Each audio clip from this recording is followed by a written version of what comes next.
Welcome to the Etsy Conversations podcast, featuring inspiring interviews with Etsy shop owners, hosted by Ijama Elazu.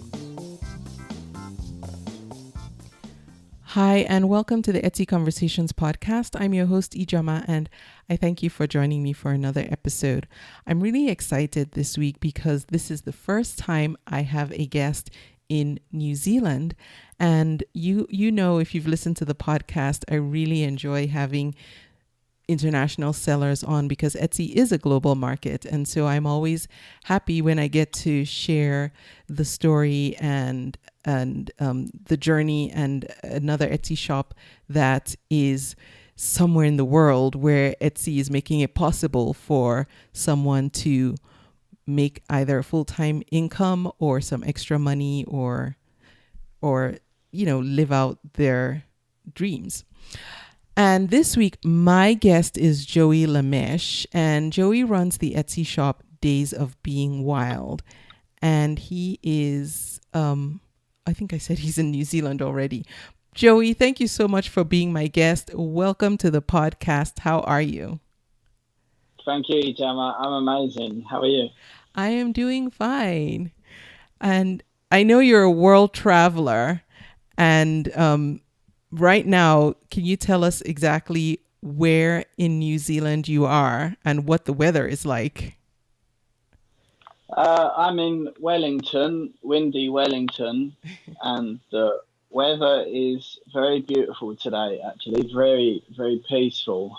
And the weather here changes so quickly, so I'm very grateful for that. Nice. So, before we start, can you tell us a little bit about yourself and how you ended up selling on Etsy? Yeah, so I became aware of Etsy around 2010, around that time, I believe. My story starts with, I've always been creative. As a kid, I used to lay there drawing comic book drawings and things, while my parents watched television. Mm-hmm. And I went through the school system. I ended up studying graphic design, which very much kind of made me a little bit rejecting, actually, of the creative industry, because at the time I graduated, it was overrun by graduates in this particular field, which is becoming more popular. Mm-hmm.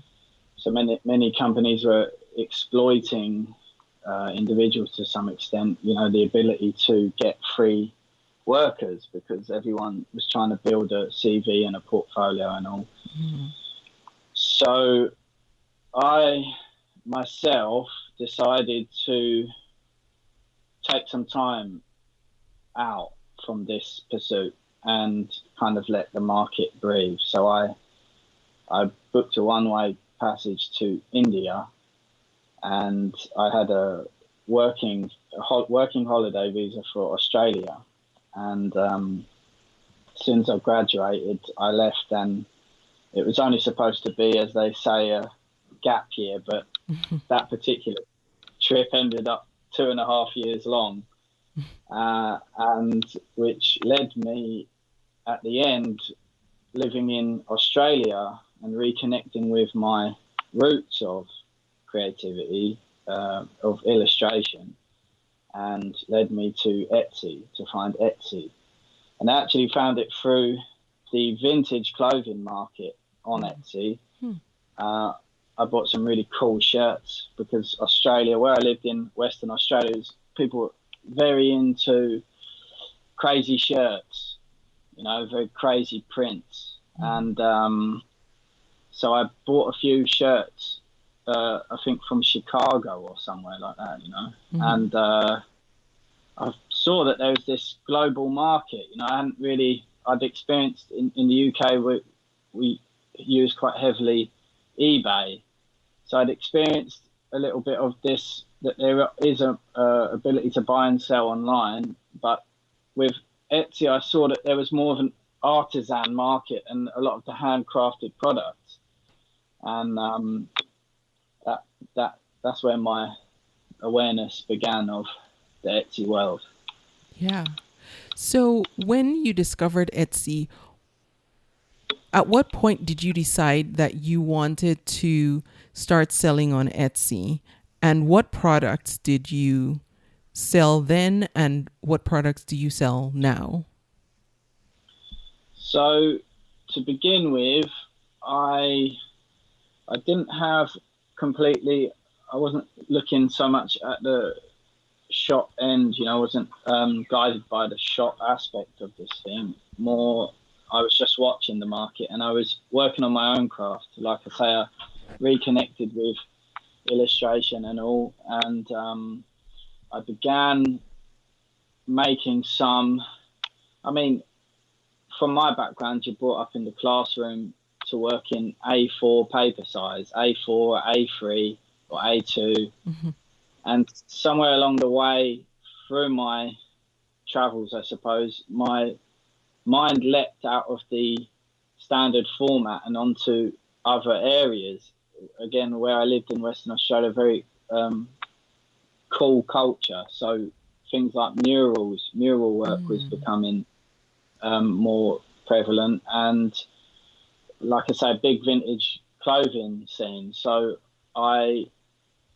somewhere my mind made the jump, and I found myself creating work outside of just a standard page, and onto denim jackets. I think inspired by the old punk scene in the 1970s. They used to customize their jackets, and as well as, I'm sure you know this, the bikers. Yes. Yeah.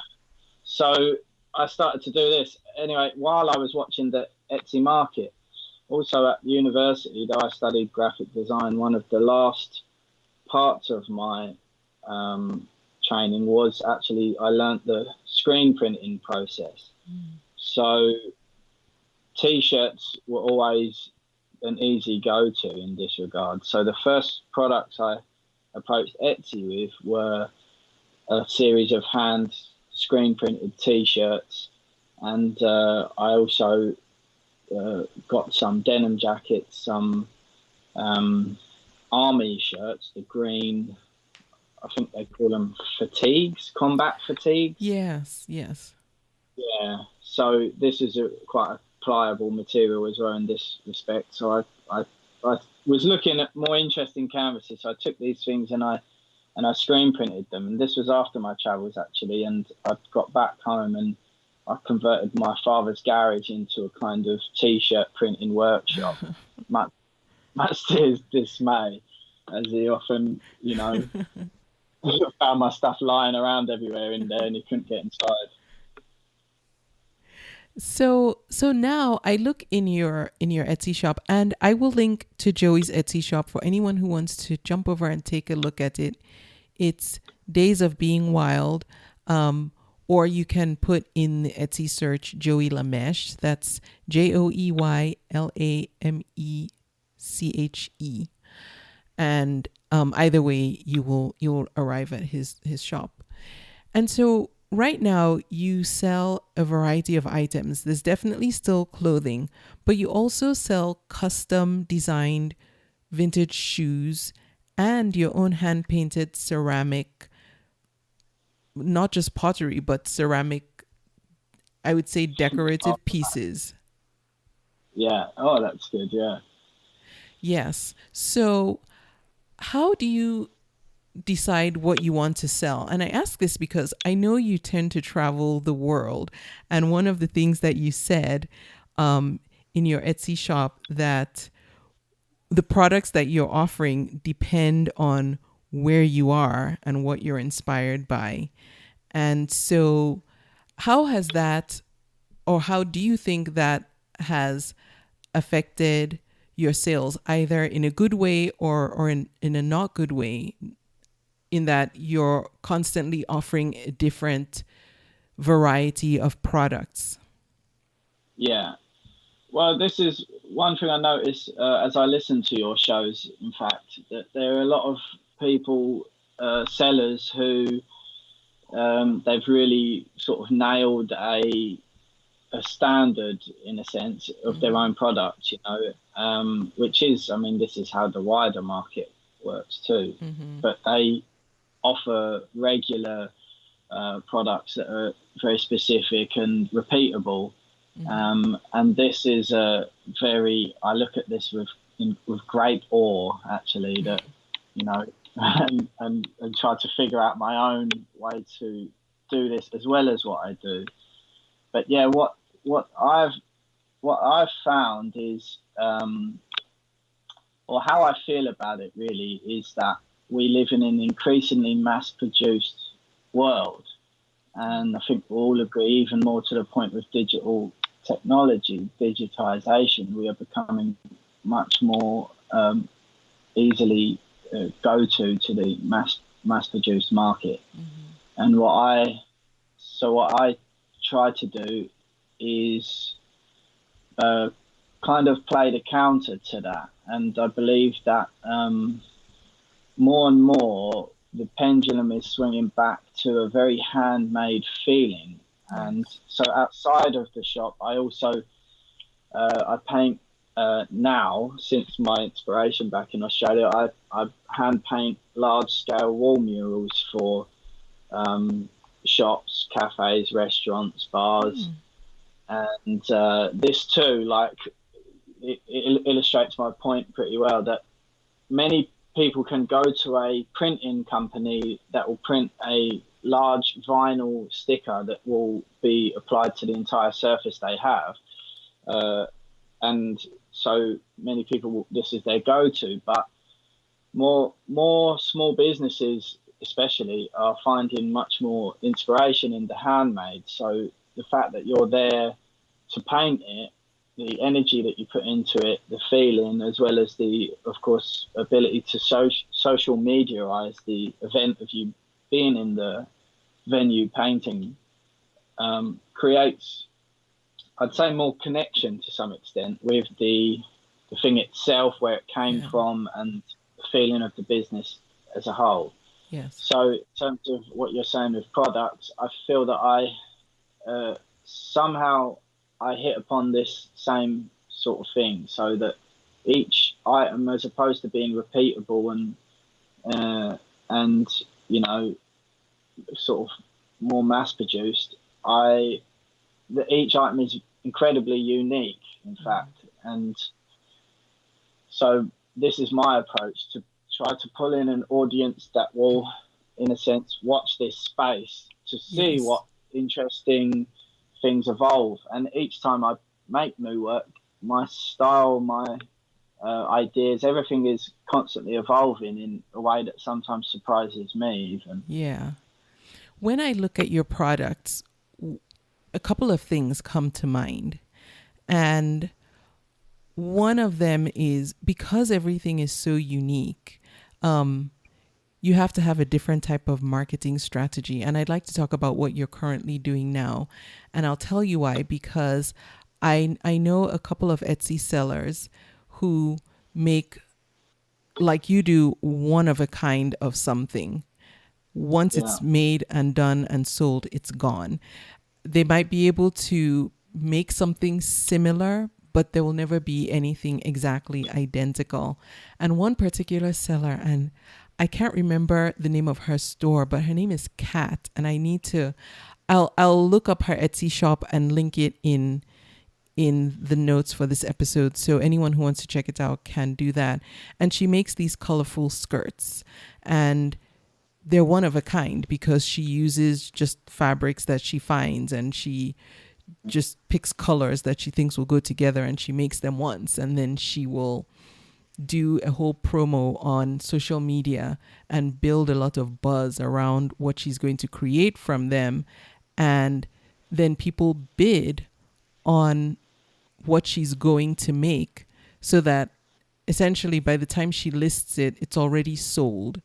And each item sells for something really, I don't want to call it ridiculous in a bad way, but really exorbitant amounts, and not in a bad way, because you can tell that a lot of effort has gone into, and a lot of skill has gone into making each item, and it's unique, and whoever buys it will be the only one who has that particular item. And that's what comes to mind when I look at some of the pieces that you have. Is you could actually be doing that with social media, is generating buzz around a product that you're going to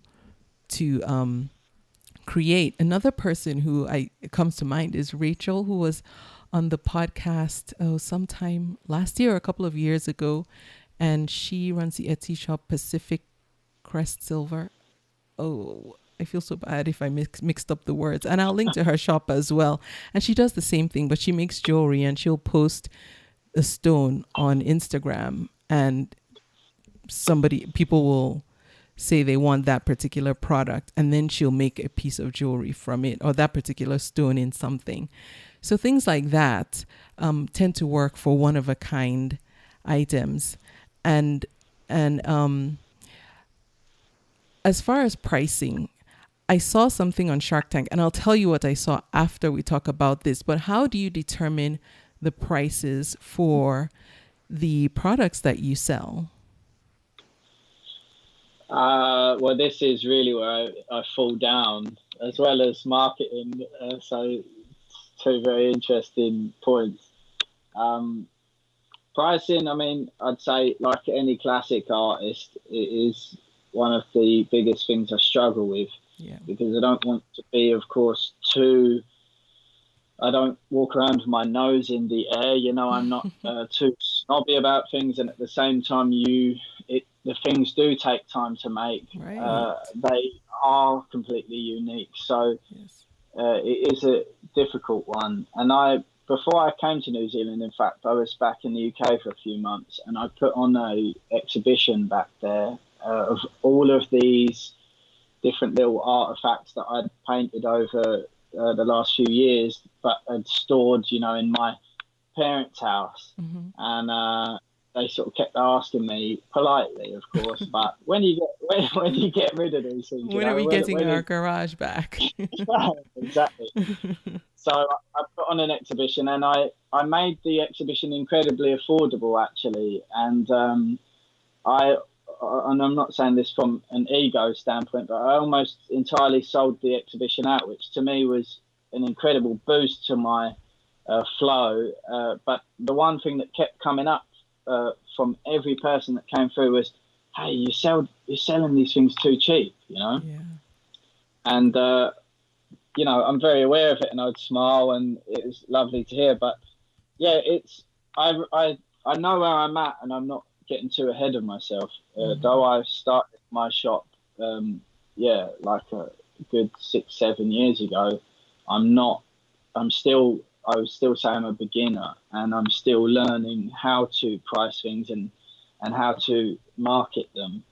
So, yeah, to answer your question, sorry, I'm aware I go on these little tangents. No, and that's okay. And the reason I asked that is because, are you familiar with the show Shark Tank? I've heard of it, yeah. Okay. So one of the, do you know what the premise of the show is? I'm not sure, you have to explain it to me. Okay. So the premise is entrepreneurs go on the show and they ask for money to help grow their businesses in some way. Mm-hmm. And they're asking for money from a panel of sharks who are really just successful businessmen and women. And so one or more of them will either decide to partner with the entrepreneur because they believe in their idea and they think it's something that's going to make money. And so, of course, they want to join in, or they don't. And then they don't do business with them, and the person goes away with no deal. And recently there was an episode where the guy who was asking for money was making crochet clothing out of Afghans that he bought at a thrift store, and he started selling them on Etsy first and developed a following because they were unique and different. And so he was on Shark Tank asking for someone to partner with him and help him grow his clothing line. And one of the things, and this is the point I was going to make, one of the things one of the sharks said was that he was underpricing, way underpricing his products because of the uniqueness of the products he was making, the time he was putting into creating them, and the value he was assessing to them based on what he was charging. And so, and I see this a lot with Etsy sellers. A lot of people feel bad for charging too much, but there is an inherent value that's ascribed to the products that you make based on what you charge for it. If it doesn't cost a lot, you convey the sense of it being lower quality, if you will, and cheap. But then, of course, that doesn't mean that, you know, it should be priced for, you know, celebrities only. No. Yeah. And there are tools, and one that we recently talked about on the podcast is called Airtable, which was mentioned to me by Colette and Cian, who run Ever Blooming Originals, and it's a tool. It's software, but it's a tool for helping to calculate your price based on your raw materials, and then, you know, of course, the time you put into it and all that. So you get paid for your time as well, and not just what you spent on it. And so then that way, at least you get an idea of what it should cost. And then if you still don't feel comfortable, at least you have a good jumping off point. So you're not underpricing or overpricing your products. And I'll put a link to Airtable for anyone who wants to check it out and figure out how it works and how to use it. Cian figured out how to make it work for them. They make wreaths, and so they have a lot of different materials that they put together to make each wreath, plus their time and what have you. And it's a system that's working well for them. And so one other seller who heard about it on the podcast told me that she actually tried it and it worked for her as well to help with her pricing. And it turned out she was also underpricing her products. So it's worth checking out. Yeah, that sounds amazing. Yeah. Yeah. Now, outside of selling on Etsy, do you do anything else? Do you have any other jobs? And if so, how do you manage your time? Yeah, so the Etsy, generally selling my work this way is not suitable as a complete source of income. So yeah, as I say, I'm a trained graphic designer, which I'm pursuing freelance work. I also make videos. I'm a video editor, so I sometimes work on music videos. And yes, like I say, I paint murals, hand-painted murals. And generally, I pursue creativity in many fields to try to bring in income.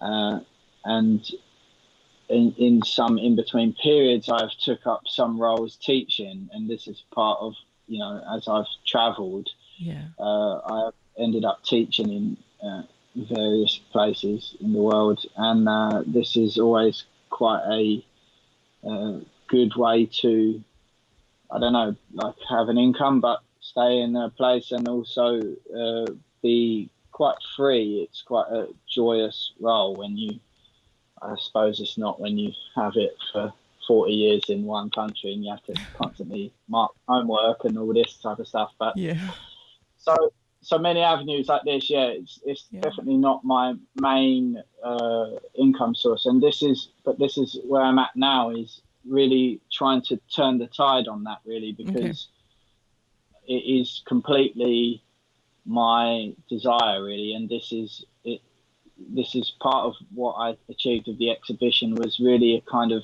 for myself and for many of the people back in the UK, was a kind of statement, because many people back there in the area I'm from, they know me, and I come and go, but they don't really necessarily know what it is. They know that I'm creative. They know I've studied arts, but they don't know what it is that I do. And of course, arts are such a visual thing. So always I'm showing people my portfolio as opposed to describing what I do. Yeah. And so this exhibition was a big statement. And for me, it was a big statement of realization of my own aspirations, that I do want to focus solely on the creativity. I really want to bring in my income through creativity. And I think it's achievable. I think with the modern world, the modern technology, it is achievable. It's just a matter of persistence. Right. Now, for the exhibition that you put on, how did you promote it? How did you market it? How were you able to get people to attend? So I started first and foremost with a poster campaign. I had a load of flyers printed up, and I physically went around with, which is probably not completely legal, but went around with a roll of sellotape and stuck them up everywhere around the sort of 2 or 3 towns and cities around where it was based in the UK. Okay. And my father actually sort of didn't really see why I was doing it, you know, and that, of course, many things are digital and all. And I believe a lot of what I convey in my work, in fact, comes out of my explorations of Eastern philosophy. And I believe a lot in the energy that you put into things. And so for me, by physically walking around, I mean, maybe literally nobody looks at the posters and says, oh, that looks interesting, and when is that? Oh, and where? I'll go to that.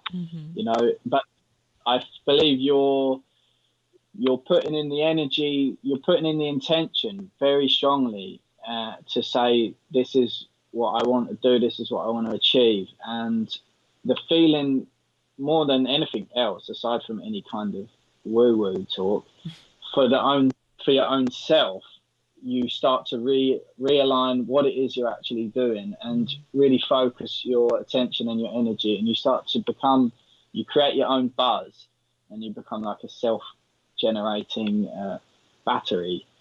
And so that was my first and foremost go-to. And then on top of that, I started to, of course, I use Instagram, and again, this is really what I'm trying to learn as well, because I'm not the most alluring of Instagram profiles somehow.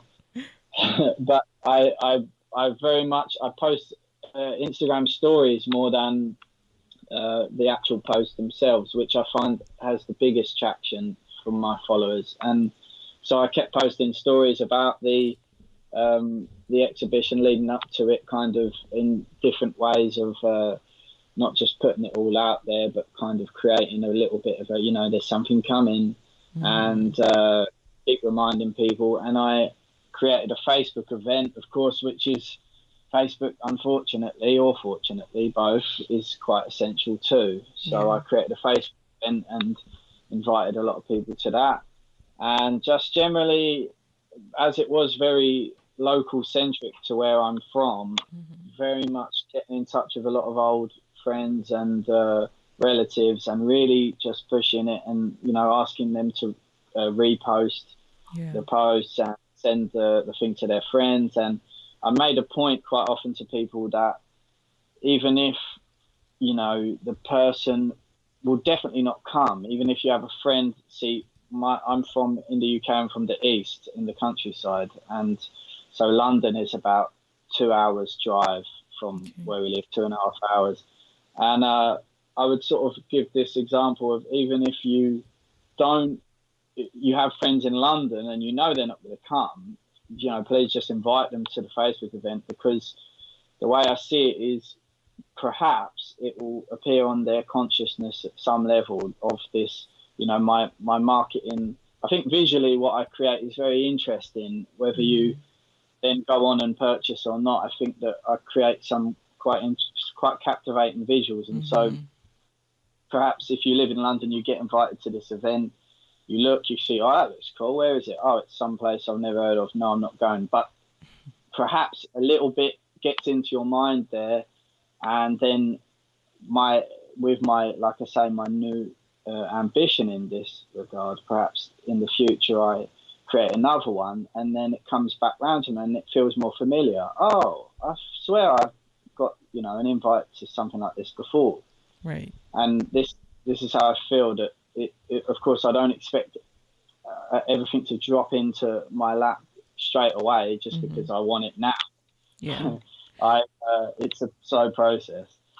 Do they have farmers markets where you are that you can also sell your products in? Are you familiar with farmers markets? Yeah, I am, and yeah, they do. We, like I say, I live in a rural area, and we are very.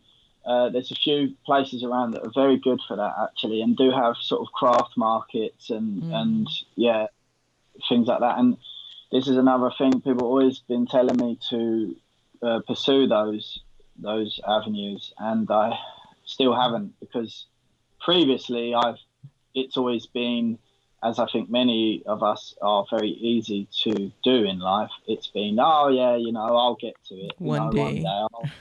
Yeah. Yeah.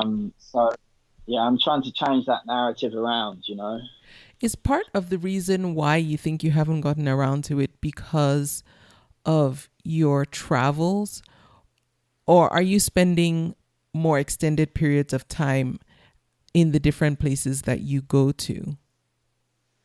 I do, like, so now I'm here. I was living in New Zealand last year, and I went home for the winter. I had a couple of commissions there, actually, mural jobs, which were very good.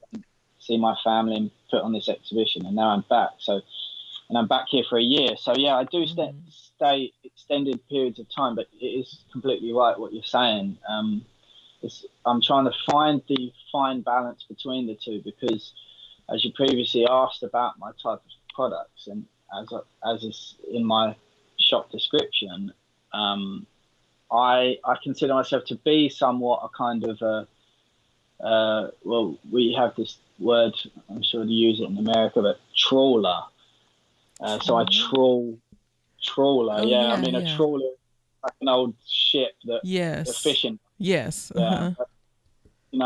So I consider myself to trawl through these interesting places, these little antique markets in India or something, and I find these little interesting pieces which I then turn into my artwork. So I'm trying to find balance between that, finding these interesting little artifacts to work with, as well as the inspiration that I get from being out in the world, versus of course, creating something from it. And I realized, again, this is all within the last year, I realized very thoroughly that I do need some foundations to some extent. I need some form of stability to create a buzz about what I do, and to, though I sell online, a physical outlet for my work would be very beneficial too. Yes. And of course, you cannot achieve that if you're like a leaf in the wind. Yes, and that's so true. And you're right. That's kind of where I was going with that, in that it can be hard if you don't have, like you said, an anchor or a base somewhere, because that's one of the ways you can create a following. But I also think in this day of digital media and social media, it's possible to create a following on social media. It takes work. It takes a lot more work than most people are aware of or might be willing to put in. But that can also be done, even if you're traveling around the world, or moving from place to place, and you don't have one specific home base. And so I think it would just be a matter of you deciding if you wanted to grow locally or if you wanted to grow globally, and then would you be able to grow globally and still cart all your products around to everywhere you want to go, so that if you you're in New Zealand today, and then in a few months you're in Southeast Asia, will you have everything so that you can ship out if someone sees something that they want? Or do you revamp your store with new products based on where you are at that time? I don't know if that makes sense. No, that makes total sense. And this, definitely, it's interesting you say it. It's really been the pondering in my mind. Because as I say, a lot of my work is inspired by my own sort of wandering into Eastern philosophy, Buddhism, a lot of Buddhism and Hinduism. And I've come to be very non-materialistic, yet ironically, my artistic outlet is completely materialistic. I'm creating material objects, and as you say, I can't cart it all around. Even as I'm speaking to you now, I'm surrounded by, yes, a pair of hand-painted boots, a hand-painted suitcase, some ceramics, about 50 different hand-painted posters, and I only have a small backpack also, so it is interesting. One in lieu of what you're saying here, one thing that's been on my mind has been a kind of, I think they call it, I might be wrong, but drop shipping. Yes. So I've been thinking more about this idea and how, as we started the conversation, although I can continue to find these very rare little objects, I think I would benefit actually from also a form of stability. So a run of, I don't want to say T-shirts, but it's the only example I can give out of my mind. Like a specific run of products which can be created in a location and shipped out anywhere. And even these days, I believe, depending on the service, they don't necessarily have to even be created until they're sold. Right. So then you have to be careful about that if you're going to sell those on Etsy. That they are your designs, and that you list if you are using production partners. So there's a whole I don't know what to call it, but Etsy has some guidelines around doing that if it's not 100% made by you. Now, the idea of drop shipping, if you will, in an episode which, as of today when we're recording it, hasn't yet aired but will, episode 271, I talk with Charlotte of Crooked Crow Masks, and something really interesting happened with her Etsy shop, because she's based in Alaska and she was traveling to she was in Portugal, I believe it was, yes, and then got stranded because of the whole coronavirus outbreak. She couldn't come back to the US, and so she has actually I should just have you listen to how she figured out how to still send out her products and continue to run her Etsy shop. And it involved having people on the ground in Alaska who could help with the shipping and what have you, which is kind of like what I think might be helpful for you if you make contacts where you are and you leave some products there, so as they sell, there's somebody who can pack and ship for you and what have you. But that would be a good episode to listen to, because she figured something out, and I just thought it was amazing how she worked out running her business from across the, from one globe, from one part of the world, and still keeping it together. And I just think it's amazing how people have made things work in the midst of the coronavirus effects. Yeah, definitely. Yeah, I'll check it out. Yeah. Now, what is, or what would you say is something that is working really well for you in running your Etsy shop? And then on the flip side, what's something that you would like to see an improvement in?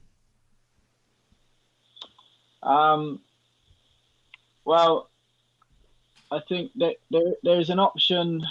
There is an option if I'm correct somewhere to. I mean, I'm pretty sure I checked some box or something to enable custom orders. Yes. And of course, as we're saying about the nature of my work, I could really benefit from that itself.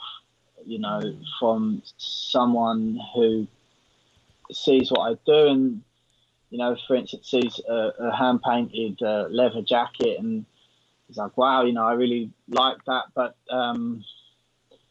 you know, can you, you know, like, so you can start having there's a messenger capability, so you can start having conversations, but seems like there's no way. If there was some way to, I don't know, where I could set up the ability to craft, so you can create a custom thing using a template to some extent, like obviously not in terms of very specific artwork and all, but if there was a drop down category such as create a custom product, either a piece of, you know, and from my end I list what it is: ceramics, clothing, you know, a jacket, you know, then you choose, is it leather, is it denim, like this, and you could go through these different facets to get a general, come up with a quote, for instance, of how much a particular cost, and then you can start a conversation based on that model as to what previous artwork they would like and things like this. There is also as prior to this conversation, that's why I sent you the folder full of the previous artworks I'd sold, because, you know, I use a couple of other apps, and the things that you sell will still appear. They'll appear as sold, but it creates a kind of a portfolio of, you know, historic sales of historic work. And for what I do specifically, that could be very beneficial, because then customers can look at this. Exists to some extent if people do leave a review, isn't it? If they leave feedback on an item, it will show up with a little picture of the item, I think.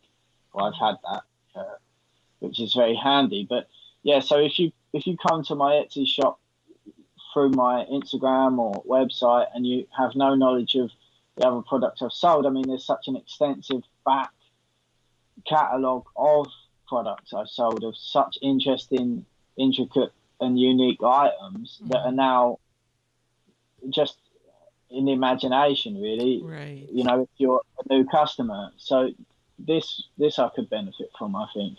Yeah. Some way to show the previous sales very visually, because that, to some extent, and even from my perspective, if I'm, you know, looking through the internet as a consumer, this kind of makes your mouth water to some extent. You know, wow, look at how good this one was, but I missed it. Yeah.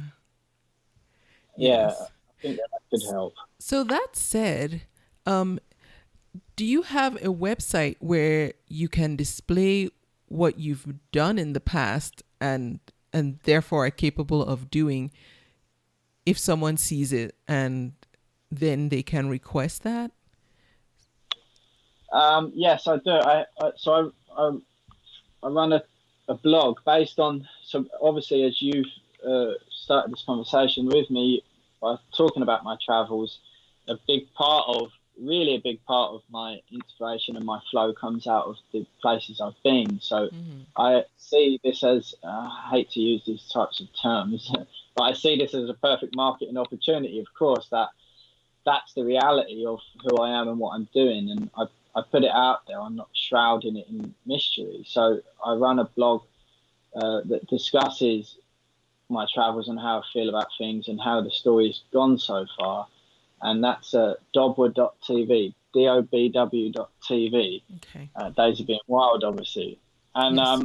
From there is a link to my shop, and of course the ability to contact me and everything. And I often list, I'll do a blog post just on like a shop update as to what's in the shop. Yes. And the reason also I called it dobw.tv is because alongside traveling, of course, I mean, as I say, I'm kind of a creative brain, so I see creative opportunity in almost everything.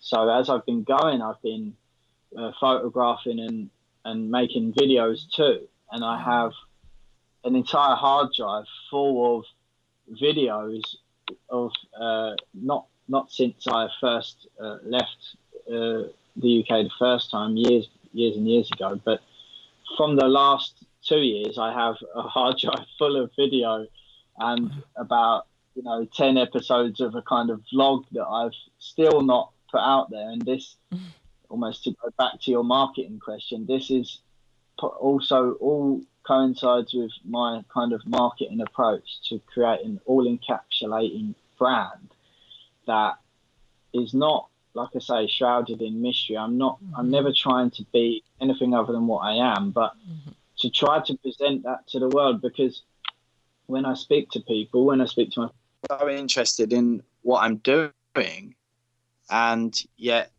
there's never totally a true way to explain it. As I say, I think a lot of my stuff is visual and is always best explained visually. Yes. So this is me build up a visual identity to the world, really. Joey, when I look at your website, and again, for anyone who wants to check it out, it's dobw.tv. That stands for Days of Being Wild. .tv, and I will put a link to it in the show notes for this episode, so you can click directly from there to it or go directly to it. There's so much going on visually, and it blows my mind that you're not on a video platform and you're not as active on a video platform, because your stuff is stuff that needs to be seen, what you're doing and what you're making. And so I definitely think, when I look at this, I think Instagram, YouTube for sure is where you need to be. Bless your heart. Bless you very much. What is if you could give a seller who is thinking about getting on Etsy, based on what you've learned and experienced so far from selling on the platform, what would you tell that new seller? Would you give them advice or words of caution? What would you say to that person? I would say hone your craft first for a while.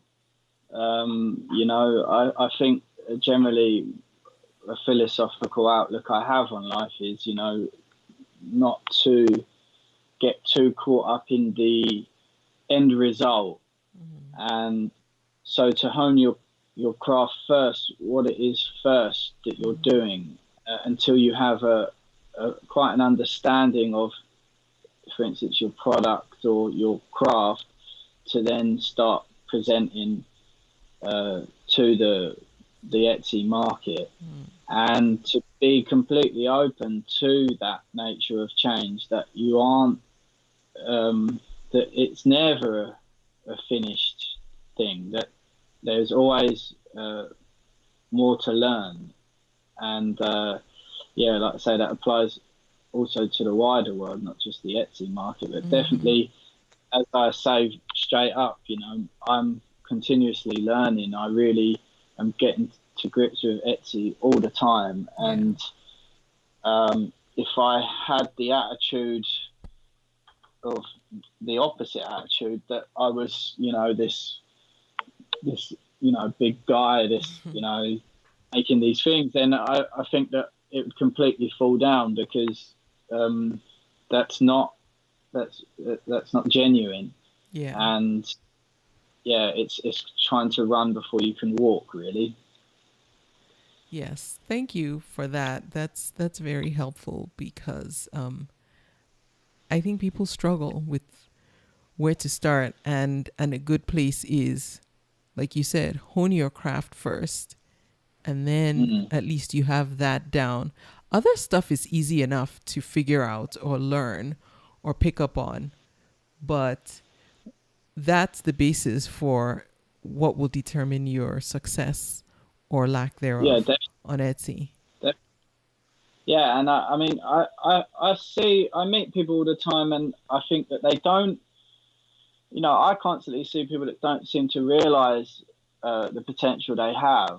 And just recently, in fact, I met a young girl who is sort of struggling somewhat in the corporate world with this job that she's constantly chasing after, and she says her performance isn't good enough, and this and that. It really batters her mental well-being that she's so chasing after this someone else's vision, essentially. And then for a series of these conversations, one day, very randomly, she starts showing me on her phone, "Oh, have I ever showed you my cakes?" And I said, "What?"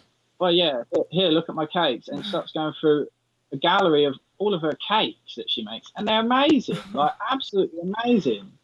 And I mean, really, where I was just blown away by, like, prior to that, I wouldn't have thought anything from the job that she does and what she's given about herself so far. And I was like, wow, you really have a talent here. You really can do something with this.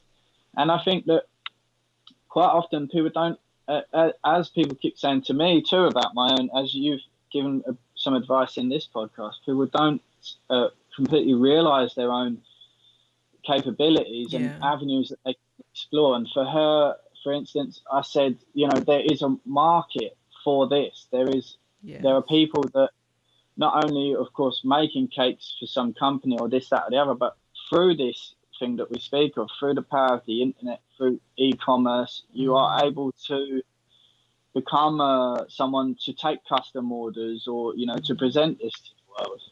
Yeah. Isn't it funny how we can see it in others and not so much in ourselves? Yeah. It's amazing, though. I mean, this is what makes the whole thing go around, I think. Is we have to give. The basis of all the things begin with giving, and from that freedom, not for any personal gain. Yeah. Now, are there any tools or resources that you use now or have used in the past that you found helpful for selling on Etsy, or even just educational? Any tools? And it could be books that you read or websites that you found helpful too. No, to be honest, I mean, this is also, as I said to you before we started recording, why I've come to you. I'm completely have my eyes open, my ears open. I am someone really, I believe in life. It's not that I don't, I mean, I read, but like I said, I read a lot of philosophy. And I do listen to a lot of podcasts, including yours, and I listen to a lot of podcasts that, long form conversation that have people discuss whatever field they're in and how, persistence wins out and, different things of this nature. But nothing directly related to so much to Etsy or to online shopping or things or marketing like this. Okay. I believe in jumping in at the deep end. So I just really am swimming and trying to figure it out. Yeah. So before we wrap up, or as we wrap up, what do you see or what do you aspire the future of Days of Being Wild to be? I aspire to create a unique a uniquely identifiable brand that will have a following and can be applied to a great number of things, not only products that can be sold through Etsy, but like I say, the blog that I'm running, and the blog that the nature of this blog can be transformed into a vlog, can be transformed into even, I don't know, a book.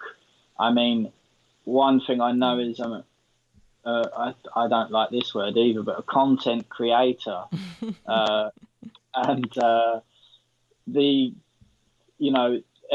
ever expanding amount of visual content that I create can be made into so many different things. So yeah, I aspire to create or to continue to create my brand to the point where it can be identified and it can be monetized, but not to the extent of I'm not out there solely money hungry. I just want to perpetuate a nice life, really. Yeah. And the less I have to work other jobs that are not involved in this, of course, the more I can create a positive feedback loop of earning from my creativity and continuing to expand, and even create a little offshoot projects from the